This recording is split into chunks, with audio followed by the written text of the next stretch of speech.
Danes se nahajamo na prav posebnem mestu ob Kolpi in ob Kolpi rastejo oljke. Boris, je to mogoče? Izgleda, da je. Koliko časa že raste ta oljka na tem prostoru? Zdaj je nekaj več kot eno leto, odkar smo sadili od maja. In kako prenaša, kakšne temperature prenese oljka v celinskem delu Slovenije? Načeloma do -15 ni nobenih problemov. Se pravi, ostre zime v tem delu Slovenije očitno in ne nagajajo, kajti temperature se spreminjajo. Verjetno v zadnjih letih je kar nekaj eksotičnih rastlin. Zadnjih 10 let ne gre praktično pod -10, se je tukaj tako da na te eksotike brez problema prezimimo. In ta oljka ni navadna oljka, to je kar stara. Koliko let šteje? Stara je od 150 do 200 let, se ocenjuje, sorta, lečino, samooplodna, črne barve. Se pravi, izhaja pa iz mediteranskih prostorov. Kako pravzaprav se ta oljka lahko znajde na vrtovih naših vrtičkarjev? Ja, naše stranke si to umislijo in dobijo. Torej, vi ste pravzaprav uvoznik in tudi poskrbite za to, da oljke pridejo na dom, da jih posadimo na vrt. V katerem prostoru pa dostavljate oljke? Dostavljamo po celi Sloveniji in celi Hrvaški, tudi jug.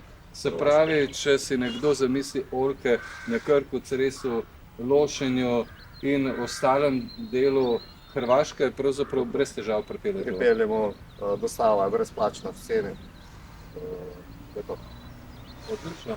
Kako pa je, vidim, da je tukaj oljka, pravzaprav kakšen primer debla je to približno? Približno 35-30, odvisno s katere strani gledamo. Imamo pa, če se ne motim, 3 cenovne razrede oljk. Tako, imamo od 150 let pa do 300 let.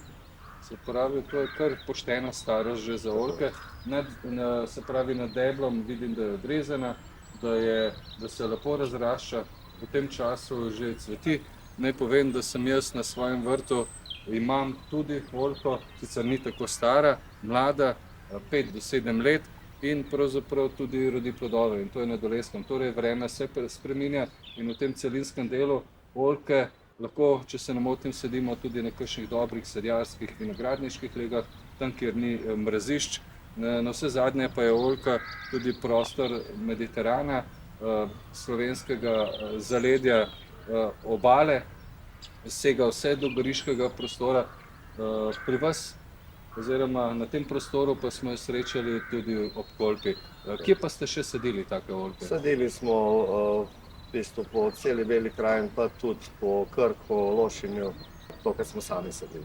Kaj pa zahteva oljka ob sajenju? Kakšen proces je to? Nič posebnega. Mislim, lahko porabimo substrat klasičen, ko je za balkonske rože. Zraven se doda približno 30% peska, lahko je čisto navaden, tisti, ki se uporablja za betoniranje. Nekaj organskega gnojila in to bi bilo to. Glede na to, da je ta oljka kar težka, verjetno v transportu poskrbite tudi za razklad? Tako, to se v bistvu z hijapom pripelje z roko, posadi, ona ima okoli 500 kg. Ročno je majčkeno težavno posaditi v luknjo. Se pravi, taka oljka je kar lep kapitalni primerek na domačem vrtu, lahko je v ponos vsakemu lastniku. Kje torej priporočate sajenje oljk v Sloveniji? Mislim, sadi se lahko praktično povsod po Sloveniji, odsvetujemo mogoče Gorenjska. Ja, Gorenjska je res prostor, kjer je bolj hladno, mrzlo, Zna biti več kot -15 pa kjer temperature na koncu Ljubljanske kotline mogoče še lahko raste, vse bolj severno so pa že Karavanke in visoka gorovja, če se Julici, in tam pravzaprav oljka nima svojega prostora. Navsezadnje pa verjetno raste tudi lahko v Prlekiji, tudi na kakšnih dobrih vinorodnih območjih Štajerske. Ja, mi sončno lego, mislim, niti mulci, da je zavedno vinogradne lege, absolutno pride v poštev. Torej, kdor si želi oljko, nas lahko komentira v komentarjih. Jaz se pravzaprav že veselim, zagotovo bom še prišel na Kolpo, pogledal, kako se ta oljka obnaša in to je prav dobra popotnica, da tudi vi si privoščite svojo in jo posadite na vašem vrtu.